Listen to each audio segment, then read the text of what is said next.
Sir आपको भी thank you और ये पीडिया को भी थैंक यू कि ये पॉसिबल हो पाया। Okay, Satinder, so first of all, let me thank you for the time you spared for this interaction and बहुत ज़्यादा congratulations sir. क्योंकि you have got selected as assistant professor Bihar Public Service Commission, जो बहुत अच्छी job है, तो congratulations for that, Satinder. Thank you sir, thank you sir, thank you to your पीडिया team, because of your पीडिया and you it is possible. Okay. नहीं तो sir Satinder ये बहुत अच्छी अपॉर्चुनिटी है और टीचिंग की जॉब है, Yes, तो sir. आप समझ सकते हैं कि ये कितना इम्पैक्टफुल प्रोफेशन है। मतलब इस प्रोफेशन से का रिफ्लेक्शन Yes. पूरी कंट्री में देखने को मिलता है in the form of your students. So I am very sure you are going Yes, to do sir. Great. सो ये जो इंटरेक्शन है सतेंद्र, जैसा आप ऑलरेडी अवेयर हैं, इंटरेक्शन का जो पर्पस है वो ये होता है Yes, sir. कि जो स्टूडेंट्स आपको देखें वो आपकी जर्नी से सीखें और आप जो पॉइंट्स उनको बताएंगे, Yes, आप जो उनको अपना व्यू देंगे, वो उनको बहुत हेल्पफुल रहेगा। सो स्टार्ट करते हैं सतेंद्र। Yes, sir. और नॉर्मली मैं स्टार्ट Yes, करता हूँ आपकी बैकग्राउंड से। आप हमें बताएं कि आप Yes, sir. कौन सी जगह से बिलोंग, कौन से गांव से, सिटी से, टाउन से बिलोंग करते हैं, उसका नाम बताएं। और आपने Yes, sir. आपने ग्रेजुएशन, अपना स्कूलिंग ग्रेजुएशन वगैरह कौन से कॉलेज कहाँ से किया, और पेरेंट्स का Yes, नाम sir. आप साथ में बताएं। हाँ जी। Okay sir.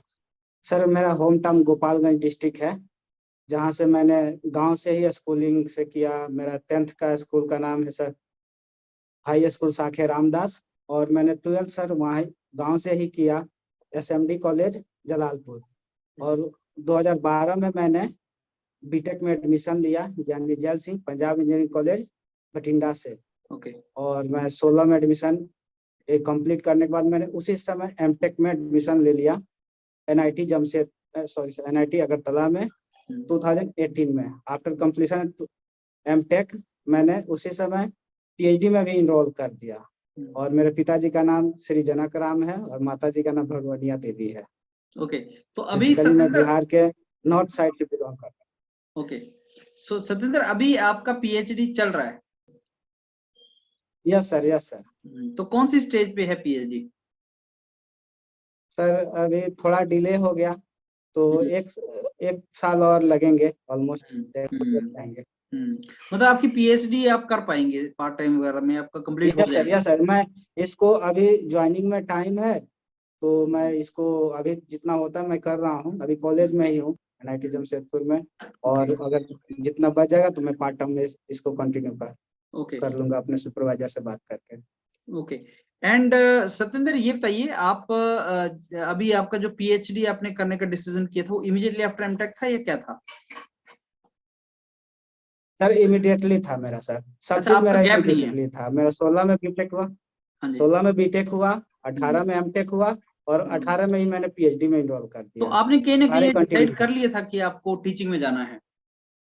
नहीं सर, मैं जब एमटेक कर रहा था तो आफ्टर मैं एमटेक किया तो मैं अपने सुपरवाइजर से बात किया, और बीटेक जहाँ से किया था वहाँ के मैं फैकल्टी से बात किया कि सर ऐसा सा बात है, मैं एमटेक तो कर लिया, टीचिंग में जाना चाहता हूँ।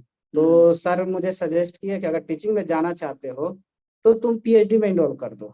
अभी कॉलेज जाने की जरूरत नहीं है, तुम साथ साथ अपने आप को इम्प्रूव करो और इसको कंटिन्यू रखो। तो मैंने कॉलेज ना जाकर टीचिंग के पढ़ाने के लिए मैंने PhD में उस समय इनरोल किया। तो आपको टीचिंग का थोड़ा एक्सपोजर मिला वहां पे? यस सर, यहाँ पे सर बहुत अच्छा मिला, जो हम लोग सोच भी नहीं सकते हैं हमें मिलता है बीटेक के स्टूडेंट से उनका लैब लेने को।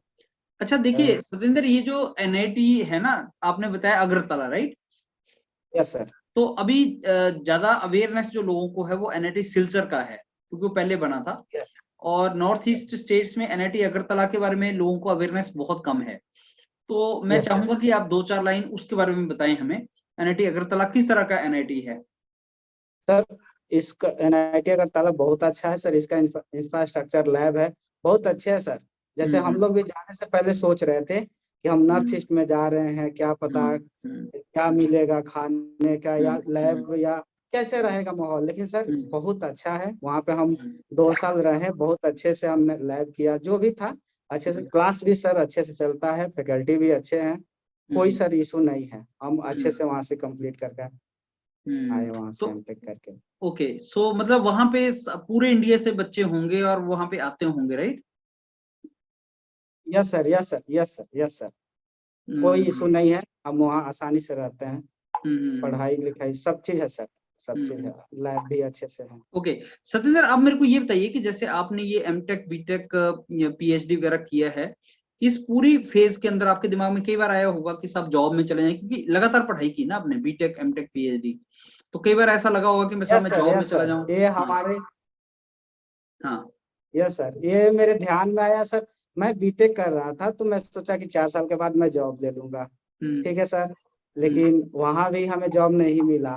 ओके फिर एक कहते एक और ट्राई मारते हैं, 2 साल बाद टीचिंग में चल एमटेक करते हैं, वहां से भी करते हैं, ऐसे सर स्टेज आते रही जो अपने आप को मोटिवेट करना पड़ा कि अभी नहीं, फिर देखते हैं, फिर देखते हैं, ऐसे करके सर ऑलमोस्ट 6 ईयर लग गए ये जॉब लेने में हमें। ओके तो मतलब इतना टाइम आपका एफर्ट लग गया इसमें। अच्छा ये जो yes sir, yes sir, higher education होता है सत्येंद्र, जैसे पीएचडी एमटेक वगैरह कोर्सेज, इसमें अलग तरह का मेंटल फ्रेम चाहिए यस होता सर, है, अलग तरह का मेंटल सेटअप चाहिए होता है, और हर ग्रेजुएट उसके लिए तैयार नहीं है। तो यस सर, थोड़ा सा ये बताएं कि जब आप पीएचडी वगैरह में एंटर करते हैं, वो लॉन्ग ड्यूरेशन प्रोग्राम है, तो सबसे पहले जो चैलेंजेस आते हैं, एक यस आधा सर। 2 साल चैलेंजेस आते हैं पीएचडी ज्वाइन करते ही, वो कैसे चैलेंज होते हैं और उसको ओवरकम कैसे कर सकता है कोई स्टूडेंट?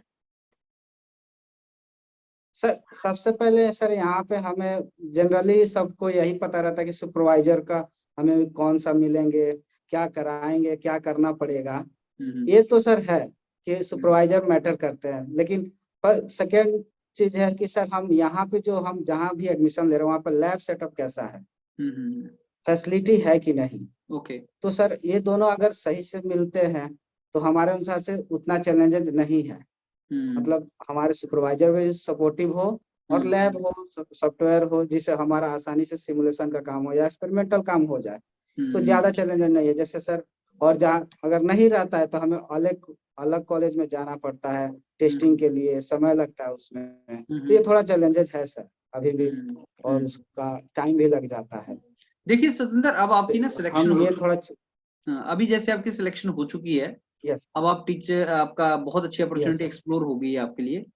मान लो हाइपोथेटिकली कि अगर आप नहीं यस हुआ होता, अगर आपका सपोज सिलेक्शन नहीं हुआ होता, तो आगे किस तरीके से आप आगे प्रोसीड करते, पीएचडी करते, फिर कौन सी जॉब्स के लिए ट्राई करते?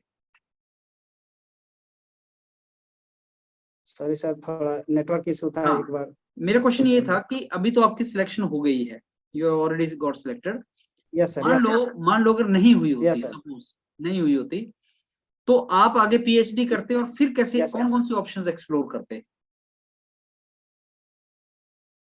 मैं सर अब मैं सोच ही लिया था कि अगर इधर नहीं होता है तो मैं जो प्रिपरेशन किया हूँ और जो सीखा हूँ, मैं इसको टीचिंग में ही जाकर, चाहे कोई भी गवर्नमेंट या प्राइवेट मिले कॉलेज, मैं वहां पर ही जाके इसको मैं जो सीखा हूँ उसको डिलीवर करूंगा। मैं सोच लिया था कि अगर नहीं होता तो मैं जो सीखा हूँ उसको तो मैं डिलीवर। तो आपका मतलब पूरा मन बन चुका था कि अब आप टीचिंग में जब जाते, वहां पे बच्चों के साथ आप अपना 100% देते, राइट?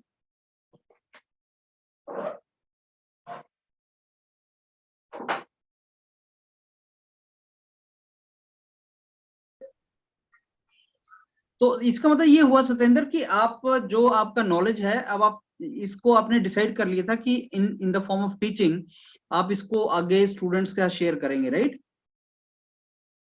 यस सर, अच्छा सत्येंद्र, अब मैं चलता हूँ यस सर, आपका जो second part of our interaction, that is intro experience.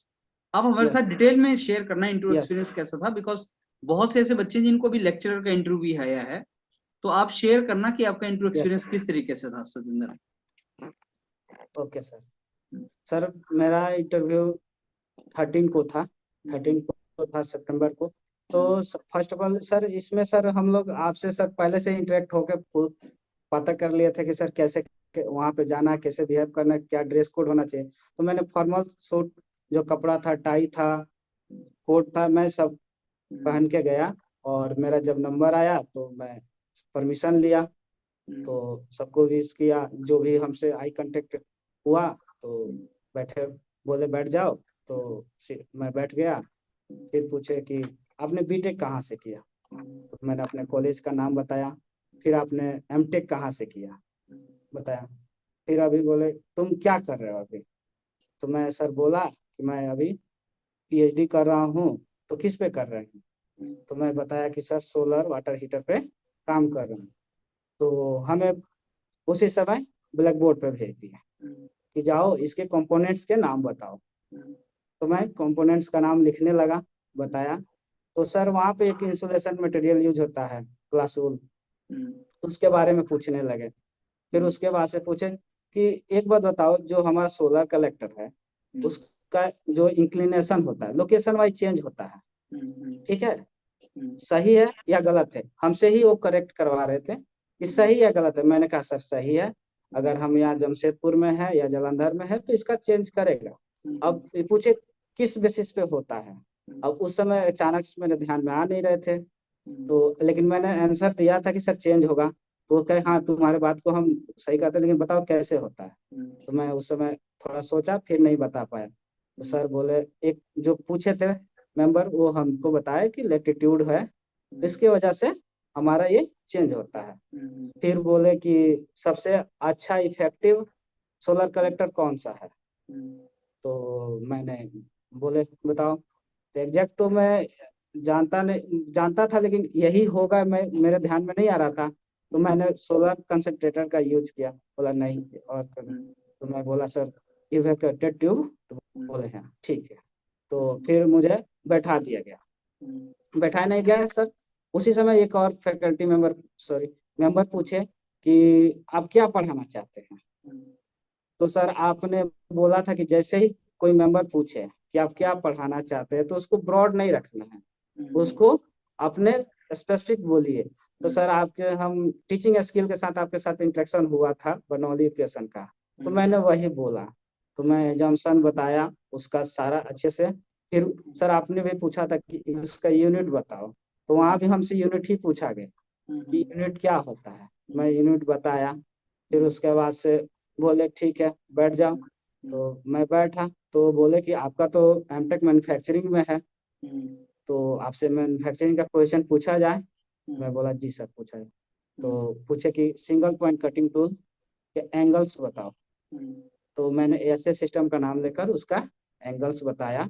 फिर पूछे सिंगल पॉइंट कटिंग टूल और मल्टी पॉइंट कटिंग टूल में क्या अंतर होता है। तो सर आप ही ने बताया था कि अगर मौका मिले अपने तरफ का इंटरव्यू को ले जाने का तो वहाँ पे बोलना चाहिए। तो मैंने तो सिंगल टूल और मल्टीपल टूल का बारे में बता दिया, लेकिन वहाँ पे मैं साथ साथ में बोल दिया कि सिंगल पॉइंट कटिंग टूल जो है सेंटर लेफ्ट मशीन पे हम लोग टर्निंग के लिए और सारे ऑपरेशन के लिए यूज करते हैं। तो यहाँ पे एक और क्वेश्चन वही मेंबर पूछे जो हमें थोड़ा नहीं आया। पूछ रहे थे कि अगर हमारा प्लेन का एंगल चेंज हो जाए तो हमारा टूल का एंगल कैसे चेंज करेगा। तो मुझे एग्जैक्ट आइडिया नहीं था। तो मैं सोचा एक बार और बोले सोचो सोचो। तो मैं बोल दिया सर सॉरी सर। तो नेक्स्ट आगे चल गया। तो जो मेंबर थे नेक्स्ट मेंबर वो सुन रहे थे, मैंने सेंटर लेथ मशीन का बोल दिया था कि इस पे यूज होता है। तो बोले कि आप तो सेंटर लेथ मशीन बोले, बताइए उसका स्पेसिफिकेशन क्या होता है। तो सर ये जो क्वेश्चन था, मैं सर आपके जो सर आप यूपी पॉलिटेक्निक का जो ले रहे थे बच्चों लोग का इंटरव्यू एक्सपीरियंस का, वहां से मैंने सीखा था कि आप अगर परचेज करने जाते हो, लैब सेटअप करने जाते हो तो क्या करोगे। तो मैं उस समय मन मन में खूब खुश हुआ कि चलो मैं ये चीज मैं जानता था वही आ रहा है। तो मैंने बताया, वहां पे बताया चार पॉइंट है इम्पोर्टेंट कि साइज ऑफ ऐसे जो भी था मैं बताया। फिर पूछे कि चिप्स क्या होते हैं, चिप्स को डिफाइन करो। तो मैंने चिप्स को डिफाइन किया। फिर पूछे कि तुम कितने टाइप के चिप्स होते हैं। तो वहाँ भी हमको फिर बोल सकते थे डायरेक्ट कि कंटिन्यूअस डिसकंटिन्यूअस बिल्ट अप है जैसे, लेकिन मैंने फिर वहाँ पे कर दिया कि इस मटेरियल के लिए ऐसे होगा, इस कंडीशन, मुझसे कंडीशन वहाँ पे पूछने लगे। तो मैं बताया। फिर उसके बाद से हमसे पूछे प्रेस फॉर्जिंग सुने हो। हम कहे जी सर। ये तो मटेरियल कटिंग है, इसमें मटेरियल रिमूव होता है। तो मुझे वो कंफ्यूज कर रहे थे जहां तक मुझे लगा। तो मैं कहा नहीं सर, ये फॉर्मिंग प्रोसेस है, इसमें मटेरियल आपका रिमूव नहीं होता है, मटेरियल वॉल्यूम कांस्टेंट होता है। तो ये सब पूछे और एक और क्वेश्चन वो पूछे जो हमें नहीं आता था, तो मैंने सॉरी बोल दिया। तो यही था मेरा इंटरव्यू का एक्सपीरियंस। और बोले चेयरमैन सर ठीक है जाइए, मैंने सर वहाँ ओके, से मिस किया तो और फिर वापस सत्येंद्र कितनी देर चला होगा ये सारा? सर 7 से 8 मिनट चला, बस एकदम से इतना? रैपिड फायर थे। हम्म। हाँ 7 से, सर इतना ही था नॉर्मल जो हम लोग देख रहे थे, हम्म। जो भी आ रहे थे, क्योंकि आ रहे थे तो इनका 7 से 8, किसी किसी का तो सर लास्ट में हमने सुना कि 4-5 मिनट में भी कंप्लीट हुआ। हम्म। अच्छा, हाँ तो तो मैंने सात मैंने आठ ये भी मिनट मैंने ये भी सुना है कि चेयरमैन साहब कुछ फिलोसॉफिकल क्वेश्चन पूछ रहे थे, कुछ ऐसे क्वेश्चन जो जनरिक से क्वेश्चन हो, ऐसा कुछ हुआ था आपके साथ? नहीं, मेरे में तो नहीं हुआ था, मेरे में बस यही पूछे थे कि आपने बीटेक और एमटेक और अभी क्या कर रहे हो, ये अच्छा। क्वेश्चन पूछे थे हमसे। अच्छा, कितने मेंबर थे वहां पे सत्येंद्र? सर चेयरमैन को छोड़ के सर 6 मेंबर थे, टोटल 7 थे। तो क्या सबने क्वेश्चन टोटल पूछा? 7 थे क्या सर? हाँ सबने पूछा सर। सब लोग सब, पूछते हैं हाँ बारी बारी? सबने पूछा। असल हम्म। में सर क्या हुआ कि मेरा पीएचडी थर्मल में आ गया, तो थर्मल पार्ट भी मुझसे पूछा गया। हम्म। ठीक है सर, वो कंप्लीट करने के बाद आ गए मेरे एमटेक पे और पूछे कि आप एमटेक मैन्युफैक्चरिंग में किए हो तो इसको इसको बढ़ाया जाए। जो 3 मेंबर थे सर, तो हम्म। हमारे दाहिने साइड वो हमसे मैन्युफैक्चरिंग का क्वेश्चन पूछे, और जो लेफ्ट साइड थे वो सारे हमसे थर्मल के क्वेश्चन पूछे। तो हम्म। ये हमसे ओवरऑल पूछा गया। अच्छा, जब आप एंटर करते हो तो उस टाइम पे विश किस तरीके से किया आपने सबको? सर मैंने गया तो सबसे पहले मैं चेयरमैन सर को हम्म। गुड मॉर्निंग सर बोला, गुड मॉर्निंग सर। हम्म। तो मैं उनके तरफ देख ही रहा था, तो 1-2 मेंबर और देख रहे थे, तो हम्म। एक मैं दोनों साइड एक एक एक बार करके, मतलब सर मैं 3 ही बार किया। एक बार चेयरमैन सर को, मैंने 3 ही बार किया और मैं खड़ा हो गया वहां पे, तो फिर मतलब बैठ जाए बैठ जाए। ओके, सो जिन जिन के साथ हाई कांटेक्ट मेंटेन हो गया आपने उनको विश कर दिया? Yes sir, yes sir, yes और सर। फिर चेयर आपको ड्रैग करनी पड़ी या वहां चेयर पड़ी हुई थी?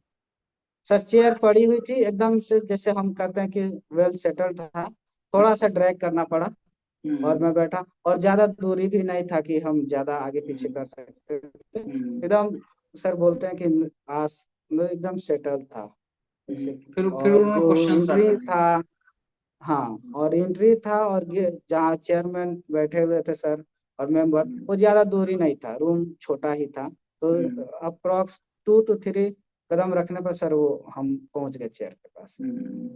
अच्छा सत्येंद्र, अभी जैसे ये आपकी जॉब लगी है तो और भी यस कुछ अपॉर्चुनिटी इस तरीके से बिहार में आने वाली हैं क्या? जैसे असिस्टेंट प्रोफेसर जॉब्स वगैरह फ्यूचर में कब आएंगी? सर, फ्यूचर में जैसे अभी सर बहुत सारा बच्चे नहीं ज्वाइन कर पा रहे हैं, एक हम्म। दो दो जगह लग गए हैं। हम्म। और दूसरी बात पॉलिटेक्निक का भी आया है। ठीक हम्म। है सर, तो बहुत सारे इंजीनियरिंग कॉलेज में अभी भी वैकेंसी है। हम्म। तो ऐसे सुनने में आ रहा है कि लेक्चरर का पहले आएगा, असिस्टेंट अच्छा। प्रोफेसर का तो मुझे आइडिया नहीं है, लेकिन हम्म। लेक्चरर का बोल रहे हैं कि पहले आने के चांस है। जैसे अभी ये जो लेक्चरर का इंटरव्यू चल रहा है, इसके बाद यस सर, लेक्चरर का फिर से आएगा, ये आप बोल रहे हैं? यस सर, यस सर, ये सुनने में आ रहा है कि इसका आएगा, इसका तो आएगा। आप कुछ एडवाइस कर सकते हैं स्टूडेंट्स को कि वो किस तरह की तैयारी करें सो दैट उनका इस डायरेक्शन में हो सके, क्योंकि लेक्चर के लिए मेरे ख्याल से बीटेक एलिजिबिलिटी क्राइटेरिया होता है। यस सर, हाँ तो जी। उनके लिए सर हम यही कहेंगे कि सबसे पहले अगर रिटेन की बात किया जाए, हम्म। तो सर हम प्रीवियस ईयर का क्वेश्चन गेट और यस, हम्म। इसको मस्ट करना है, और मैथ भी सर, अच्छा। क्योंकि इसमें मैथ 40 मार्क, 40 क्वेश्चन आएंगे, हम्म। 40 क्वेश्चन आएंगे, 30 to 40 क्वेश्चन, 30 क्वेश्चन सर आएंगे, और हम्म। 50 क्वेश्चन टेक्निकल आएंगे। ओके। तो हमें दोनों पे ध्यान देना जरूरी है, और जो क्वेश्चन का लेवल होता है सर, एज ए ईएस होता है सर, ओके। ईएस का स्टैंडर्ड होता है, मैथ अच्छा खासा ठीक रहता है, तो उस पे मेहनत गेट के ही लेवल से करना पड़ेगा। तो ये क्वेश्चन सर जनरली सर अगर हम ईएस कर लेते हैं, गेट कर लेते हैं, और प्रीवियस और सारे जैसे इसरो का सर, इस इसरो का क्वेश्चन पेपर हो गए, और बार जो स्टैंडर्ड सर एग्जाम है उसका अगर हम क्वेश्चन करते हैं, तो कंसेप्ट भी क्लियर हो जाएंगे, और ये हमारा पेपर निकल जाएगा, ये आसानी से निकल जाएगा। और मैथ का रहा, तो मैथ का सर हम यही कहेंगे कि ओवरऑल जितने भी ब्रांच के हैं उस गेट में पूछते हैं, उसको बनाना जरूरी है सर, क्योंकि सर ये जो लेवल है ना सर, वो एकदम से हाई कर देते हैं मैथ का। मतलब जो गेट का लेवल होता है कि जैसे सोचा जाता है कि 2 मिनट में सॉल्व कर लेगा कि नहीं, या इसका क्या होगा, वैसे नहीं सोच के देते हैं। ये ऐसे दे देंगे कि आप बनाते भी रहिएगा तो टाइम टेकिंग हो जाता है, तो प्रैक्टिस नहीं रहेगा तो टाइम लग जाएगा। और रही बात की अगर इतना दूर, जैसे हम लोग का सर 2 साल लग गए ये करने का, तो सेल्फ मोटिवेशन बहुत जरूरी है और सेल्फ इवेल्युएशन अगर आप समय समय पर करते रहेंगे तो सर हमें इसमें प्रॉब्लम नहीं आएगा। तो मतलब अगर स्टूडेंट टीचिंग की तरफ ही जाना चाहता है तो ये जो रास्ता आपने फॉलो किया ये ठीक रास्ता है कि एकेडमिक्स में चले रहो, अपना तैयारी यस करते रहो। पीएचडी में भी टाइम लगता है, एमटेक में टाइम लगता है, और यस जैसी अपॉर्चुनिटी आए तो 2-3 साल जैसे आपने बताया लग जाते हैं। तो in the yes mean time ये 2-1 साल आप कहाँ यूटिलाइज कर सकते हैं, ये आप अपना हायर एजुकेशन में, जो आपको बाद में टीचिंग में हेल्प करेगा। क्योंकि अगर आप पीएचडी हैं तो और जॉब्स में इसका कितना बेनिफिट होता है वो तो अलग बात है, लेकिन टीचिंग में तो इसका बेनिफिट है। इसके लिए तो सर मेन पर्पस हो गया ये तो पूरा अच्छे प्रमोशन से। में और बाद ग्रोथ के लिए ये चीज तो आपकी हाँ इम्पोर्टेंट चीज है। तो उस यस हिसाब सर से बच्चा अपना अकॉर्डिंगली उसको सेटल कर सकता है। यस अच्छा सर सतेंद्र, अब जैसे आपका हो गया, असिस्टेंट प्रोफेसर बन गए हैं और यस आपका sir. In the mean time PhD मिल जाएगा, एक अच्छी स्टार्टिंग है। क्या यस विजन है आपका एक टीचिंग को लेके? कुछ दिमाग में सोचा है कि किस तरह के टीचर बनना चाहेंगे आप? सर मैं तो टीचर बनने का मैं 3 चीज अपने दिमाग में लेके चल रहा हूँ कि मैं सबको एक तरह से सबको मोटिवेट करने का जो होता है, पढ़ाई तो पढ़ाऊंगा ही, लेक्चर जो भी मेरे को मिलेगा तो मैं उनके साथ एक स्पेशल टाइम निकालूंगा, एक एक्स्ट्रा टाइम कि मैं उनका प्रॉब्लम समझ सकूं कि यहाँ पे जो फेस कर रहे हैं। जैसे सर बहुत सारे हैं, जैसे हम लोग फेस किए, कम्युनिकेशन नहीं आता था, बहुत सारी चीजें होती थी कि इंडस्ट्री से और प्रैक्टिकल थ्योरी से रिलेट नहीं कर पढ़ते थे, बना के आते भी थे, लेकिन वो इंटरेस्ट नहीं आता था जैसे दिख रहा हो। तो मैं यही सोचूंगा कि तीनों को रिलेट किया जाए, एक तो पर्सनालिटी का भी, बोलने का रहने का, तो ये सब सब हम लोग को मिला नहीं मिला उतने तो हम लोग को अभी भी कम्युनिकेशन में थोड़ा दिक्कत होता है। और तो मैं समझता हूँ कि हमें क्या, बहुत सारे स्टूडेंट को ये बातें होती है, तो मैं इस पे ज्यादा ध्यान दूंगा। और रही बात इंडस्ट्री का, तो ये सब मेन है, इसको देना इसलिए जरूरी है कि जैसे सर हम लोग आरएससी पढ़ते हैं तो बहुत सारा कंपोनेंट के बारे में पढ़ भी लेते हैं, यहाँ पे होता है, ऐसे होता है, इस पे काम करता है, लेकिन एक्चुअल जब आता है तो फिर लगता है कि कुछ नया आ गया। तो इस टाइप का अगर मिलता है स्टूडेंट को सामने सामने विजिट करा सकते हैं, तो इसके लिए मैं अपने दिमाग में लेके चल रहा हूँ। आपने दो मेन लेकुनास जो पकड़े और जिसके ऊपर बात किया, वो एक तो ये कि ओवरऑल पर्सनैलिटी बहुत इंपॉर्टेंट है, not yes only sir bookish knowledge नहीं, उसके अलावा भी स्टूडेंट का यस ओवरऑल सर पर्सनैलिटी ऐसा होना चाहिए कि वो एज टेक्नोक्रेट कम्युनिकेट कर पाए, इंडस्ट्री यस में सर बात कर सके। और नंबर टू यस आपने बताया कि इंडस्ट्रीज एक्सपोजर बहुत इंपॉर्टेंट है, क्योंकि हमारा जो प्रोफेशन है वो इंडस्ट्री रिलेटेड प्रोफेशन है। यस सर ये एक अपने आप में पूरा प्रोफेशन है जो प्रैक्टिस और थ्योरेटिकल दोनों नॉलेज के ऊपर बेस्ड है। तो यस वो भी सर एक लेकुना है अभी एजुकेशन सिस्टम में। यस सर ये एकदम यस सर ये जरूरी है। हम्म, और रही बात सर, एक मैं पॉइंट उसमें ऐड करना रह गया, इंटरव्यू का सर। तो हम्म, सर इंटरव्यू के लिए सर आपका ये जो मैराथन सेशन है और आपका आपके साथ इंटरेक्शन उनको करना ही चाहिए ज्वाइन।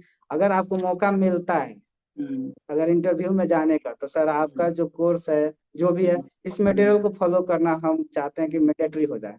हम्म, कि अगर इसको करके जाते हैं तो हम्म, हम इतना कॉन्फिडेंट जरूर हो जाएंगे कि अब हम्म, तो हम कुछ भी पूछे, हम्म, 100 तो नहीं दे देंगे लेकिन 90% 80% हम बता के आएंगे। ये कॉन्फिडेंस जिस दिन आ गया तो सर हम्म, डर आधा खत्म हो जाता है। हम्म। अभी उसमें क्योंकि सतेंद्र एक्चुअली बच्चों को ये लगता है कि देखो interview is all about knowledge and subject knowledge, लेकिन interview is far more than that. Interview ये भी है कि जब आपको कोई चीज नहीं आ रही है तो आप अपना कॉन्फिडेंस लूज ना करें, वो चीज हाँ प्रैक्टिस से आता है एक्चुअली। यस सर और यस जो सर आप इतना प्रैक्टिस कर लेंगे, जैसे बार बार आप स्नैप्स लगाएंगे या मेंटर्स के प्रैक्टिस करेंगे, तो आपके अंदर वो यस सर इंटरनल कॉन्फिडेंस आता है। और वहां पे कई बार ऐसा भी हो सकता है, जैसे आपने बताया कि कई बार वही क्वेश्चन आ जाए, जैसे बर्नौली क्वेश्चन में बताओ भाई यूनिट्स क्या हैं, अगर ऐसा कुछ यस क्वेश्चन आ सर जाए तो मोमेंटली तुम्हारा कॉन्फिडेंस भी बूस्ट कर जाता है। Yes sir. और ये कॉन्फिडेंस सर इंटरव्यू के पहले आना चाहिए। हाँ, हाँ, ये कॉन्फिडेंट आ जाता है तो हम हम्म, थोड़ा रिलैक्स हो जाते हैं। हाँ, सर हाँ, जब मैं ज्वाइन नहीं किया था योरपीडिया, तो हम्म, मैं सर्च कर रहा था कि आखिर मुझे इंटरव्यू के क्वेश्चन मिलेंगे कहाँ से, कैसे हम्म, तैयारी करूंगा, क्योंकि जो हम्म, मैं सिविल का मार्क्स देखा ऐसे हम्म, आ रहे थे। तो फिर मैं यहाँ पहुंचा तो मुझे इतना हो गया था कि मैं अच्छे जगह आ गया हूँ, यहाँ मेरा काम चल जाएगा। और सर आपका जो इंटरव्यू एक्सपीरियंस का जो पूछते रहते हैं सर अलग अलग एग्जाम का, वो बहुत हाँ। बेनिफिशियल है, उसको जैसे देखना चाहिए सबको। जैसे ये जो अभी आपके साथ इंटरेक्शन हो रही है ना सतेंद्र, मैं क्या कर रहा हूँ, मैं डेली एक स्टूडेंट, मैं एक सिलेक्टेड कैंडिडेट के साथ इंटरेक्शन करके ट्राई कर रहा हूँ कि उसके साथ इंटरेक्शन करके आधा घंटा 45 मिनट का हमारा टाइम, और फिर हम उसको स्टूडेंट्स का शेयर कर दें, सो दैट वो स्टूडेंट भी आधा घंटा 45 मिनट इन्वेस्ट करे और डिटेल में सुने कि क्या बताया है आप जैसे कैंडिडेट्स ने, क्योंकि जो आपकी तरफ से इनपुट आएगा वो उनके लिए बहुत यूजफुल होगा। तो ये प्रोसेस अपने यस सर, आप एकदम स्टूडेंट को फॉलो करनी चाहिए। ये पता चल जाता है कि सर रिटन में और इंटरव्यू के क्वेश्चन में क्या डिफरेंस है, हाँ हाँ। ये पता चल जाता है ये भी कि पता सर चल जाता है, और पता। साथ में कई चीजें ऐसी आप लोग बताते हो जो उसको वैसे पता नहीं है, जो छोटी छोटी चीजें यस हैं। सर, हम्म, यस सर, यस सर। तो उसका आइडिया लगता है उनको। हम्म। चलिए, इट वाज ग्रेट सतेंद्र, आपसे बात करके बहुत अच्छा लगा। एंड अगेन यस जैसे बेस्ट पार्ट ये होता है कि हर इंटरेक्शन में, जैसे मैं इंटरेक्शन करता हूँ तो कुछ ना कुछ नई चीजें पता चलती हैं और बहुत यस वैल्यूएबल होती हैं। तो आई एम वेरी यस श्योर जैसे मेरे को सीखने को मिला है, बाकी स्टूडेंट जो आपको सुनेंगे उनको भी बहुत अच्छी पॉइंट्स मिलेंगे, they will also learn. So again I thank yes you Satendra, and I wish you all the very best for your teaching career. Sir, आपको भी थैंक यू और ये मीडिया को भी थैंक यू कि ये पॉसिबल हो पाया।